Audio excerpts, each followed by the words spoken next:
이것이나 가지고 썩 물러가거라. 쿵! 낡은 보자기가 눈밭에 떨어지는 소리가 무겁게 울렸습니다. 한양 근교의 작은 고을, 최진사댁 대문 앞이었지요. 시아버지의 차가운 목소리가 매서운 바람을 타고 흘렀습니다. 연하는 땅바닥에 무릎을 꿇은 채 고개를 들어 시아버지를 바라보았습니다. 평소 과묵하고 온화하시던 그분의 얼굴이 오늘만큼은 돌처럼 굳어 있었지요. 아버님, 아버님, 제발. 하지만 시아버지는 고개도 돌리지 않고 사랑채로 들어가 버렸습니다. 연하는 상민 출신이었습니다. 3년 전 가난했지만 양반가에 시집갈 수 있다는 희망으로 이 집에 들어왔지요. 우리 딸, 이제 고생 끝이구나. 양반댁 며느리가 되면 굶주릴 일은 없을 게다. 친정 어머니의 말씀이 아직도 귓가에 맴돌았습니다. 하지만 현실은 달랐습니다. 시어머니 박 씨는 첫날부터 연하를 종처럼 부렸지요. 상놈의 딸 주제에 양반집에 들어왔으니 감지덕지해야지. 밥이나 축 내지 말고 일이나 해. 아들을 낳지 못한다는 이유였습니다. 연하는 매일 새벽같이 일어나 집안일을 도맡아 했습니다. 얼음장 같은 물에 손이 터지고 무거운 물동이를 나르다 허리가 휘어졌지요. 하지만 한마디 불평도 할 수 없었습니다. 그나마 위안은 시아버지였습니다. 말씀은 없으셨지만 가끔 연하를 바라보는 눈빛이 따뜻했지요. 하지만 최근 들어 집안 분위기가 심상치 않았습니다. 시어머니 박 씨가 친정 오라비 박 주사와 자주 만나 수군덕거렸습니다. 어느 날 연하는 우연히 그들의 대화를 엿듣고 말았습니다. 형님, 영감이 숨겨둔 황금 물건 말이오. 그게 정말 있는 게 맞소? 그럼 젊었을 때 어디선가 얻어온 게 분명해. 그걸 찾으면 우리도 부자야. 연하는 등골이 오싹해졌습니다. 무슨 황금 물건을 말하는 것일까요? 며칠 후 남편 상철이 갑자기 쓰러졌습니다. 아이고, 우리 아들, 의원을 불러라. 박 씨가 통곡하며 상철을 흔들었습니다. 의원이 왔으나 병세는 알 수 없다고 했지요. 고열에 시달리며 정신을 잃은 상철을 보며 연하도 눈물을 흘렸습니다. 서방님, 서방님, 정신 차리셔요. 하지만 박 씨는 그 화를 연하에게 쏟아부었습니다. 다 내 탓이야. 내가 애군을 불러온 거라고. 상놈의 딸을 며느리로 들인 게 화근이었어. 아니옵니다, 어머님. 저는 정성껏. 입 닥쳐. 내가 우리 집안을 망쳤어. 당장 이 집에서 나가. 박 씨가 연하의 머리채를 휘어잡았습니다. 연하는 비명을 지르며 마당으로 끌려 나왔지요. 손톱으로 땅을 긁으며 매달렸으나 소용없었습니다. 어머님, 제발 한 번만 용서해 주셔요. 서방님 곁에 있게 해 주셔요. 하지만 박 씨의 마음은 돌덩이처럼 차가웠습니다. 쿵! 대문 밖으로 내동댕이 쳐진 연하는 눈밭에 고꾸라졌습니다. 마을 사람들이 여기저기서 고개를 내밀고 수군거렸지요. 아이고, 저것 좀 보게. 양반집 며느리가 저 꼴이라니. 쯧쯧, 뭘 잘못했길래 쫓겨나는 거야? 그때 시아버지가 나타나 보자기를 던진 것이었습니다. 연하는 떨리는 손으로 보자기를 집어들었지요. 이것이나마 할아버님께서 주신 것이니 간직해야지. 대문이 쾅 닫히는 소리가 연하의 가슴을 후벼팠습니다. 연하는 비틀거리며 일어나 마을을 벗어났습니다. 갈 곳은 없었지만 이곳에 머물 수도 없었습니다. 맨발로 눈 덮인 산길을 걸었습니다. 발바닥이 얼어붙어 감각이 없었지요. 아이고, 춥다. 발이 끊어지는 것 같네. 핏자국이 하얀 눈 위에 붉게 수놓아졌습니다. 연하는 쉬지 않고 걸었습니다. 멈추면 그대로 얼어 죽을 것 같았으니까요. 친정은 이미 몇 해 전에 망했습니다. 부모님도 흉년에 굶주리다 돌아가셨지요. 의지할 친척도 없었습니다. 이제 어디로 가란 말인가. 아버지, 어머니, 불효 자식 용서하셔요. 연하의 뺨을 따뜻한 눈물이 흘러내렸으나 곧 얼어붙어 버렸습니다. 해가 지고 어둠이 내렸습니다. 추위가 뼛속까지 파고들었지요.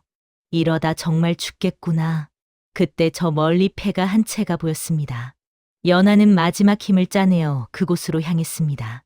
폐가는 석가래가 썩어 문드러졌고 먼지가 두껍게 쌓여 있었습니다. 하지만 바람은 피할 수 있었지요. 연하는 구석에 몸을 웅크리고 앉았습니다. 온몸이 파르르 떨렸습니다. 이대로 죽는 건가? 이렇게 비참하게. 문득 보자기가 생각났습니다. 연하는 떨리는 손으로 보자기를 풀었지요. 이게 뭐람. 달빛 아래 드러난 것은 손바닥만 한 황금돼지였습니다. 정교하게 만들어진 돼지는 마치 살아있는 것처럼 생생했습니다. 네 다리로 힘차게 땅을 디디고 서 있는 모습이었지요. 갈기 하나하나까지 섬세하게 조각되어 있었습니다. 세상에, 시아버님께서 왜 이런 귀한 물건을. 보자기 안에는 작은 쪽지도 있었습니다. 시아버지의 필체였지요. 팔지 말고 간직하라. 단 7글자였습니다. 연하는 쪽지를 읽고 또 읽었습니다. 무슨 뜻일까요? 왜 이렇게 귀한 물건을 자신에게 주신 것일까요? 연하는 알 수 없었습니다. 연하는 황금돼지를 두 손으로 감쌌습니다. 그런데 이상한 일이 일어났습니다. 황금돼지가 따뜻해지기 시작한 것입니다. 어머, 이게 어찌 된 일이지? 황금이 따뜻하다니. 처음에는 미지근했던 온기가 점점 더 따뜻해졌습니다. 마치 살아있는 생명체처럼 온기를 내뿜었지요. 연하는 황금돼지를 가슴팍에 꼭 안았습니다. 신기한 일이었습니다. 얼어붙을 것 같던 몸이 조금씩 녹아내렸습니다. 손발의 감각이 돌아왔지요. 더 놀라운 것은 마음이 고요해진다는 점이었습니다. 시댁에서 받은 억울함, 서러움, 분노가 모두 가라앉았습니다. 마치 따뜻한 봄날의 햇살을 쬐는 것 같았지요. 이것은 범상치 않은 물건이야. 신령님의 가오가 깃든 게 틀림없어. 연하는 황금돼지를 품에 안은 채 잠들었습니다. 다음 날 연하는 산을 내려갔습니다. 주막을 찾아 끼니라도 얻어먹어야 했으니까요. 그때 거친 목소리가 들렸습니다. 거기서 3명의 사내가 나타났습니다. 도적들이었습니다. 너덜너덜한 옷에 흉악한 얼굴을 한 자들이었지요. 여자 혼자 가네? 뭐 가진 거 있어? 제발, 저는 아무것도 없습니다. 하지만 도적 중 하나가 연하의 품을 가리키며 말했습니다. 뭔가 숨기고 있잖아. 보자기가 보이는데 어디 내놔봐. 연하는 재빨리 황금돼지를 치마 속 깊이 감췄습니다. 그리고는 목소리를 떨며 말했지요. 이건 죽은 아기의 태를 싼 것이옵니다. 뱃속에서 죽은 아기를 낳고 그 태를 간직하고 있사옵니다. 건드리시면 저주를 받으실 것입니다. 도적들은 서로 얼굴을 마주 보며 뒷걸음질 쳤습니다. 미신을 믿던 시대였으니까요. 재수 없게. 어서 가자. 도적들이 사라지고 나서야 연하는 안도의 한숨을 쉬었습니다. 해질 무렵 연하는 작은 주막에 도착했습니다.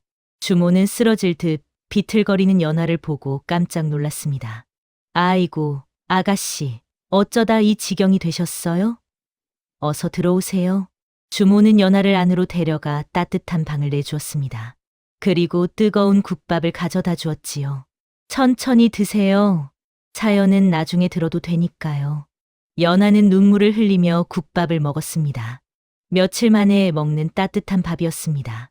입안 가득 퍼지는 따뜻함에 연하는 살아있음을 느꼈지요. 고맙습니다. 정말 고맙습니다, 아주머니. 주모는 연하의 사정을 듣고 깊이 한숨을 쉬었습니다. 세상이 각박해서 이런 일이 많지요. 하오나 하늘은 착한 사람을 버리지 않으니 분명 좋은 날이 올 거예요. 여기서 일하며 지내세요. 밥과 잠자리는 제공해 드릴 테니까요. 연하는 주막에서 일하며 지냈습니다. 손님상을 나르고 설거지를 하고 방을 청소했지요. 힘든 일이었지만 시댁에서의 고통에 비하면 아무것도 아니었습니다. 하지만 황금돼지만큼은 절대 남에게 보이지 않았습니다. 밤마다 홀로 황금돼지를 꺼내 품에 안았지요. 보름쯤 지났을 무렵 주막에 떠돌이 스님이 들렀습니다. 백발의 긴 수염을 기른 스님은 범상치 않은 기운을 풍겼지요. 스님은 주막에 들어서자마자 연하를 보더니 고개를 갸웃거렸습니다. 시주, 귀한 물건을 지니고 계시는군요. 네, 스님께서 어찌 아십니까? 연하는 깜짝 놀랐습니다. 황금돼지를 아무에게도 보이지 않았는데 어떻게 안 것일까요? 이 늙은이의 눈에는 보이는 것이 있습니다. 시주의 몸에서 강한 기운이 느껴집니다. 영험한 물건의 기운이지요. 스님은 진지한 표정으로 말을 이었습니다. 조심하십시오. 그런 귀한 물건은 탐욕스러운 자들을 불러들입니다. 언제든 위험이 닥칠 수 있으니 각별히 조심하시기 바랍니다. 스님, 이게 대체 무슨 물건인지 아십니까? 자세히는 알 수 없으나 큰 업보와 관련된 물건인 것은 분명합니다. 그것을 지키는 것도 버리는 것도 모두 당신의 업이 될 것입니다. 잘 생각하십시오. 스님은 그 말을 남기고 주막을 떠났습니다. 연하는 불안한 마음에 잠을 이룰 수 없었지요. 여기서 잠깐 황금돼지에는 어떤 비밀이 숨겨져 있을까요? 놀라운 반전이 궁금하시다면 구독과 좋아요를 눌러주세요. 스님의 경고는 적중했습니다. 며칠 후 마을에 이상한 소문이 퍼졌습니다. 주막 여자가 황금 물건을 가지고 있다더라. 정말 그게 얼마나 값나가는 물건이래? 손바닥만 한데 순금이라더군. 그걸 팔면 평생 놀고 먹을 수 있대. 누군가 황금돼지에 대한 소문을 퍼뜨린 것입니다. 탐욕스러운 자들이 하나둘 주막으로 몰려들기 시작했지요. 이보시오, 그 황금돼지 좀 보여주시오. 내가 좋은 값을 쳐드리겠소. 아닙니다. 저는 팔 생각이 없습니다. 물러가세요. 100냥은 어떻소? 200냥? 300냥까지 드릴 수 있소. 연하는 단호하게 고개를 저었습니다. 아무리 많은 돈을 주셔도 팔 수 없습니다. 이건 시아버님께서 주신 유물이옵니다. 사람들은 점점 더 집요해졌습니다. 밤낮 없이 주막 앞에서 어슬렁거리며 연하를 감시했지요. 주모도 걱정스러운 표정을 지었습니다. 이거 큰일이네요. 저 사람들 눈빛이 심상치 않아요. 어느 날 밤 주막에 괴한들이 침입했습니다. 황금돼지를 내놔. 우르르 쾅. 문이 부서지는 소리에 연하는 잠에서 깼습니다. 5명의 사내가 칼을 들고 들어왔지요. 어서 내놔. 안 그러면 다칠 줄 알아. 연하는 황급히 황금돼지를 품에 안고 뒷문으로 뛰었습니다. 주모가 시간을 벌어주었지요. 어서 도망가요. 저들 눈이 완전히 뒤집혔어요. 연하는 맨발로 산속으로 뛰었습니다. 뒤에서는 괴한들이 횃불을 들고 쫓아왔습니다. 전혀 놓치지 마. 황금돼지만 있으면 우리도 부자야. 빨리 잡아. 산속으로 들어가면 찾기 힘들어. 연하는 숨이 턱까지 차올랐으나 멈출 수 없었습니다. 나무가지에 얼굴이 긁히고 돌에 발이 찢어졌지만 계속 달렸지요. 시아버님, 대체 왜 이걸 제게 주신 겁니까? 이게 축복입니까? 아니면 저주입니까? 산속 깊은 곳, 연하는 작은 동굴을 발견하고 숨어들었습니다. 지쳐 쓰러진 연하는 그대로 잠들었습니다. 그리고 꿈을 꾸었지요. 꿈속에 시아버지가 나타났습니다. 연하야. 아버님, 아버님. 연하는 울먹이며 시아버지께 달려갔습니다. 미안하구나. 큰 짐을 지운 것 같구나. 시아버지는 깊은 한숨을 쉬었습니다. 그 돼지는 우리 집안의 업보를 짊어진 신물이다.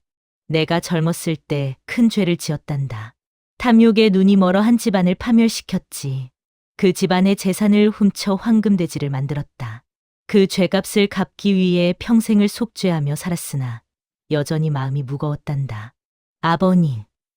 그런데 내가 우리 집에 왔을 때 나는 운명을 느꼈다. 너는 그 집안의 먼 후손이었단다. 이제 돼지를 돌려줄 때가 왔다고 생각했지. 하지만 조심해라. 탐욕을 부려서는 안 된다. 재물로 쓰지 말고 마음의 등불로 삼아라. 꿈에서 깬 연하는 눈물을 흘렸습니다. 며칠 후 지나가던 행상인이 놀라운 소식을 전했습니다. 아가씨, 혹시 최진사댁 아십니까? 네, 제가 시집살이하던 곳인데요. 아이고, 그럼 아가씨가 들으셔야 할 이야기가 있네요. 최진사댁이 완전히 난리가 났답니다. 연하는 가슴이 철렁했습니다. 무슨 일입니까? 박씨 마님과 그 친정 오라비 박 주사가 시아버님을 독살하려다 들켰답니다. 황금 물건을 차지하려고 그랬다더군요. 관가에서 사람이 와서 조사 중이래요. 연하는 충격을 받아 그 자리에 주저앉고 말았습니다. 시아버님을 독살하려 했다고요? 네. 그런데 더 놀라운 건 시아버님께서 이미 모든 걸 아셨다는 겁니다. 그래서 아가씨를 먼저 내보내신 거래요. 아가씨를 지키시려고 연하는 비로소 깨달았습니다. 시아버지는 박 씨와 박 주사의 음모를 이미 알고 있었던 것입니다. 그래서 연하를 쫓아낸 것처럼 보이게 하여 피신시킨 것이었지요. 아버님, 저를 지키시려고 그렇게 차갑게 대하신 거였구나. 하지만 박 주사는 관가에서 도망쳤습니다. 독살 미수로 잡히기 직전 감옥을 탈출한 것이었지요. 그는 사람들을 모아 연하를 쫓기 시작했습니다. 그 여자를 찾아라. 황금돼지만 있으면 우리도 살 수 있어. 내 목숨이 달린 문제야. 박 주사는 미친 듯이 연하를 추적했습니다. 주막 주인을 협박하여 연하가 어디로 갔는지 알아냈지요. 산속으로 도망갔다고? 좋아, 끝까지 쫓아가자. 연하는 쫓기고 쫓겨 점점 더 깊은 산속으로 들어갔습니다. 먹을 것도 없이 며칠을 헤맸습니다. 체력이 바닥났지요. 그러다 결국 절벽 끝까지 몰렸습니다. 뒤에는 박 주사 일당이, 앞에는 아찔한 절벽이 있었습니다. 이제 끝이로구나. 더 이상 도망갈 곳이 없어. 박 주사가 칼을 빼들며 다가왔습니다. 그의 눈에는 광기가 서려 있었지요. 자, 어서 내놔. 그게 원래 우리 집안 것이야. 연하는 절벽 끝에 섰습니다. 발 아래로는 깊은 계곡이 펼쳐져 있었지요. 강물이 세차게 흐르는 소리가 들렸습니다. 박 주사와 그 일당 5명이 연하를 둘러쌌습니다. 이제 도망갈 곳이 없지. 어서 황금돼지를 내놔. 연하는 천천히 품에서 황금돼지를 꺼냈습니다. 햇빛에 반짝이는 황금돼지는 여전히 아름다웠지요. 이게 그거냐? 이게 바로 그 황금돼지. 박 주사의 눈이 탐욕으로 번득였습니다. 일당들도 군침을 삼키며 황금돼지를 바라보았지요. 연하는 황금돼지를 마지막으로 바라보았습니다. 돼지는 여전히 따뜻한 온기를 내뿜고 있었습니다. 시아버님, 용서하세요. 제가 끝까지 지키지 못했습니다. 연하는 눈을 감았습니다. 그리고는 있는 힘을 다해 외쳤지요. 하지만 이것만은 분명합니다. 이 물건은 탐욕의 손에 넘어가서는 안 됩니다. 시아버님의 속죄가 헛되지 않게 하겠습니다. 연하는 황금돼지를 절벽 아래 강물로 던져버렸습니다. 아, 이 미친년이. 박 주사가 비명을 지르며 절벽 끝으로 달려갔습니다. 일당들도 황급히 뛰어갔지요. 내가 먼저 잡는다. 아니야, 내 거야. 비켜. 내가 먼저 봤어. 탐욕의 눈이 먼 그들은 서로 황금돼지를 차지하려고 다투기 시작했습니다. 서로를 밀치고 잡아당기며 싸웠지요. 으악! 결국 5명 모두 절벽 아래로 떨어지고 말았습니다. 비명 소리가 계곡에 메아리 쳤습니다. 쿵, 쾅, 퍼. 강물이 요동쳤습니다. 황금돼지가 가라앉는 곳에서 금빛 광채가 피어올랐지요. 빛은 점점 커지더니 하늘로 솟구쳤습니다. 천둥이 울리고 번개가 쳤습니다. 바람이 거세게 불었지요. 빛은 한동안 하늘에서 맴돌다가 서서히 사라졌습니다. 그리고 모든 것이 고요해졌습니다. 연하는 그 자리에 주저앉았습니다. 온몸에 힘이 빠졌지요. 끝났구나. 모든 게 끝났어. 며칠 후 연하는 관가로부터 연락을 받았습니다. 연하 씨 시아버지께서 남기신 편지가 있습니다. 사또가 편지를 건넸습니다. 떨리는 손으로 펼쳐보니 시아버지의 필체였습니다. 연하야, 이 글을 읽고 있다면 나는 이미 세상을 떠났을 것이다. 마지막으로 진실을 말하고자 한다. 내가 젊었을 때 나는 탐욕에 눈이 멀어 있었다. 과거 시험에 낙방하고 좌절했을 때 나는 잘못된 길로 들어섰다. 한 부자 집안의 재산을 훔쳤다. 그 집안은 내 증조 부모님 집안이었단다. 연하는 숨이 멎는 것 같았습니다. 그 재산으로 황금돼지를 만들었다. 그리고 그 돈으로 과거에 급제하여 양반이 되었지. 하지만 내 양심은 평생 편치 않았다. 내 선조들을 파멸시킨 죄책감에 밤마다 시달렸단다. 세월이 흘러 내가 우리 집에 시집 왔을 때 나는 우연이 아니라고 생각했다. 하늘이 나에게 속죄할 기회를 주신 것이라고 믿었지. 그래서 황금돼지를 내게 돌려주려 했다. 하지만 박 씨와 그 오라비가 탐욕에 눈이 멀었다. 그들은 나를 독살하고 황금돼지를 차지하려 했지. 나는 그 음모를 알고 있었다. 그래서 너를 먼저 피신시킨 것이다. 차갑게 대한 것도 모두 너를 지키기 위함이었다. 미안하다, 연아야. 내 선조님들께 드릴 수 없는 사과를 너에게라도 전하고 싶었다. 부디 행복하게 살아다오. 그것이 이 늙은이의 마지막 소원이란다. 연아는 편지를 가슴에 안고 통곡했습니다. 아버님, 아버님. 이제야 모든 걸 알았습니다. 용서하셔요, 아버님. 박 씨는 독살 미수죄로 기양형을 받았습니다. 먼 섬으로 유배되어 평생을 속죄하며 살게 되었지요. 박 주사와 그 일당은 모두 절벽에서 떨어져 죽었습니다. 탐욕이 스스로를 파멸시킨 것입니다. 시아버지는 연하를 내보낸 그날 밤 조용히 숨을 거두셨다고 했습니다. 마지막까지 연하의 무사를 기도하며 눈을 감으셨다고 하지요. 연하는 시아버지의 장례를 정성껏 치렀습니다. 비록 며느리 자격으로는 쫓겨났으나 효녀의 마음으로 3년상을 치렀지요. 남편 상철도 병에서 회복되어 연하를 찾아왔습니다. 여보, 미안하오. 내가 약해서 당신을 지키지 못했소. 어머니 눈치만 보느라 당신이 얼마나 힘들었는지 이제야 깨달았소. 아닙니다, 서방님. 그때는 어쩔 수 없었어요. 이제 우리 다시 시작해요. 둘은 작은 고을에 정착했습니다.